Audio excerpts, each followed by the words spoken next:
Hello all, welcome to Vinod Kumar YouTube channel. In this video I am going to make the chapter number 1 of class 8. The name of the chapter is How, When and Where. How importance of dates. There was a time when historians were fascinated with dates. There were heated debates about the dates on which rulers were crowned or battles were fought. In the common sense notion, history was synonymous with dates. You may have heard people say, "I find history boring because it is all about memorizing dates." Is such a conception true? History is certainly about changes that occur over time. It is about finding out how things were in the past and how things have changed. As soon as we compare the past with the present, we refer to time. We talk of before and after. Living in the world, we do not always ask historical questions about what we see around us. We take things for granted, as if what we see has always been in the world we inhabit. But most of us have our moments of wonder, when we are curious, and we ask questions that actually are historical. Watching someone sip a cup of tea at a roadside tea stall, you may wonder, when did people begin to drink tea or coffee? Looking out of the window of a train, you may ask yourself, when were railways built and how did people travel long distances before the age of railways? Reading the newspaper in the morning, you may be curious to know how people got to hear about things before newspapers began to be printed. All such historical questions refer us back to notions of time. But time does not have to be always precisely dated in terms of a particular year or month. Sometimes it is actually incorrect to fix precise date processes that happen over a period of time. People in India did not begin drinking tea one fine day, they developed the taste for it over time. There can be no one clear date for a process such as this. Similarly, we cannot fix one single date on which British rule was established, or the national movement started, or changes took place within the economy and society. All these things happened over a stretch of time. We can only refer to a span of time, an approximate period over which particular changes became visible. Why, then, do we continue to associate history with a string of dates? This association has a reason. There was a time when history was an account of battles and big events. It was about rulers and their policies. Historians wrote about the year a king was crowned, the year he married, the year he had a child, the year he fought a particular war, the year he died, and the year the next ruler succeeded to the throne. For events such as these, specific dates can be determined, and in histories such as these, debates about dates continue to be important.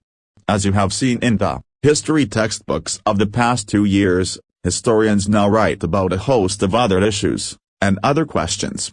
They look at how people earned their livelihood, what they produced and ate, how cities developed and markets came up, how kingdoms were formed and new ideas spread, and how cultures and society changed.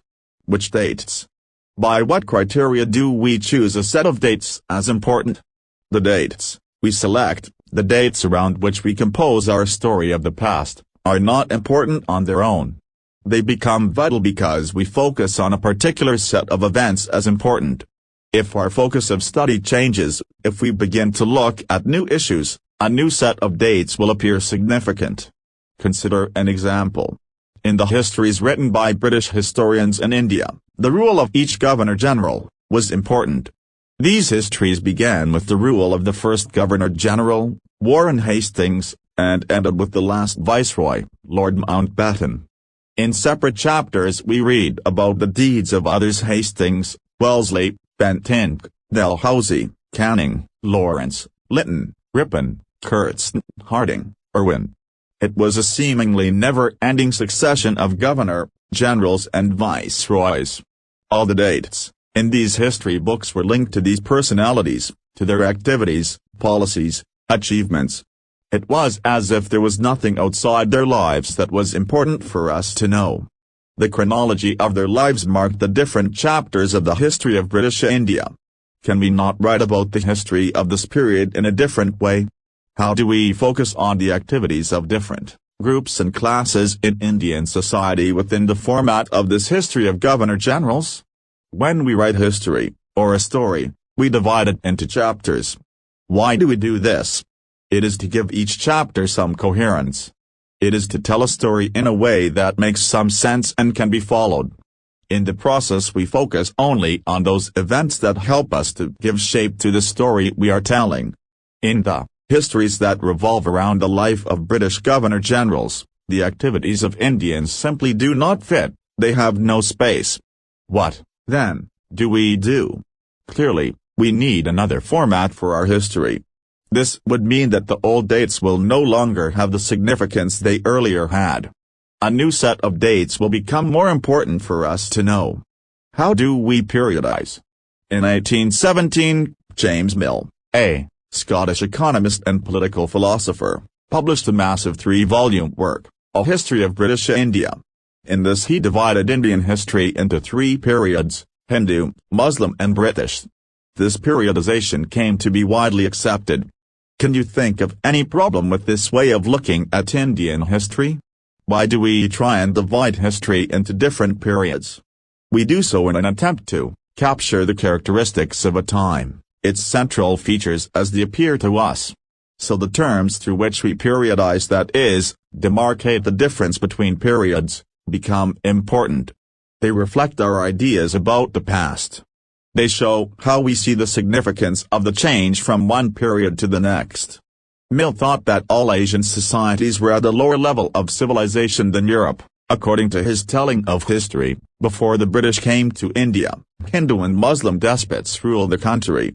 Religious intolerance, social life. British rule, Mill felt, could civilize India. To do this it was necessary to introduce European manners, arts, institutions and laws in India. Mill, in fact, suggested that the British should conquer all the territories in India to ensure the enlightenment and happiness of the Indian people. For India was not capable of progress without British help. In this idea of history, British rule represented all the forces of progress and civilization. The period before British rule was one of darkness. Can such a conception be accepted today? In any case, can we refer to any period of history as Hindu or Muslim? Did not a variety of faiths exist simultaneously in these periods? Why should we characterize an age only through the religion of the rulers of the time? To do so is to suggest that the lives and practices of the others do not really matter. We should also remember that even rulers in ancient India did not all share the same faith. Moving away from British classification, historians have usually divided Indian history into ancient, medieval and modern. This division too has its problems. It is a periodization that is borrowed from the West, where the modern period was associated with the growth of all the forces of modernity, science, reason, democracy, liberty and equality. Medieval was a term used to describe a society where these features of modern society did not exist. Can we uncritically accept this characterization of the modern period to describe the period of our study? As you will see in this book, under British rule people did not have equality, freedom or liberty. Nor was the period one of economic growth and progress.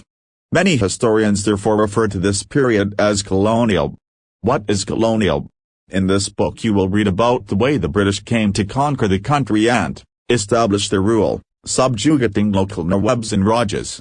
You will see how they established control over the economy and society, collected revenue to meet all their expenses, bought the goods they wanted at low prices, produced crops they needed for export, and you will understand the changes that came about as a consequence. You will also come to know about the changes British rule brought about, in values and tastes, customs and practices. When the subjugation of one country by another leads to these kinds of political, economic, social and cultural changes, we refer to the process as colonization. You will, however, find that all classes and groups did not experience these changes in the same way. That is why the book is called Our Pasts in the plural. How do we know? What sources do historians use in writing about the last 250 years of Indian history?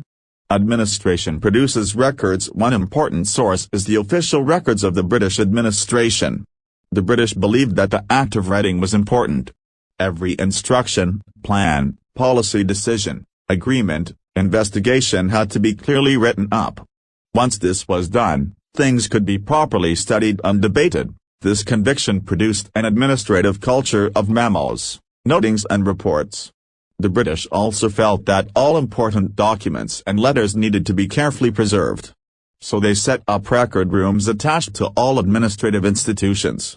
The village tawsider's office, the collectorate, the commissioner's office, the provincial secretariats, the law courts, all had their record rooms. Specialized institutions like archives and museums were also established to preserve important records. Letters and memos that moved from one branch of the administration to another in the early years of the 19th century can still be read in the archives. You can also study the notes and reports that district officials prepared, or the instructions and directives that were sent by officials at the top to provincial administrators. In the early years of the 19th century, these documents were carefully copied out and beautifully written by calligraphists, that is, by those who specialized in the art of beautiful writing. By the middle of the 19th century, with the spread of printing, multiple copies of these records were printed as proceedings of each government department. Surveys became important. The practice of surveying also became common under the colonial administration. The British believed that a country had to be properly known before it could be effectively administered. By the early 19th century, detailed surveys were being carried out to map the entire country. In the villages, revenue surveys were conducted. The effort was to know the topography, the soil quality, the flora, the fauna, the local histories, and the cropping pattern, all the facts seen as necessary to know about to administer the region. From the end of the 19th century, census operations were held every 10 years. These prepare detailed records of the number of people in all the provinces of India, noting information on castes, religions and occupation. There were many other surveys: botanical surveys, zoological surveys, archaeological surveys, anthropological surveys, forest surveys. What official records do not tell? From this vast corpus of records we can get to know a lot, but we must remember that these are official records. They tell us what the officials thought, what they were interested in, and what they wished to preserve for posterity. These records do not always help us understand what other people in the country felt, and what lay behind their actions. For that we need to look elsewhere. When we begin to search for these other sources, we find them in plenty, though they are more difficult to get than official records. We have diaries of people, accounts of pilgrims and travelers, autobiographies of important personalities, and popular booklets that were sold in the local bazaars. As printing spread, newspapers were published and issues were debated in public. Leaders and reformers wrote to spread their ideas, poets and novelists wrote to express their feelings. All these sources, however, were produced by those who are literate. From these we will not be able to understand how history was experienced and lived by the tribals and the peasants, the workers in the mines or the poor on the streets. Getting to know their lives is a more difficult task. Yet this can be done, if we make a little bit of effort.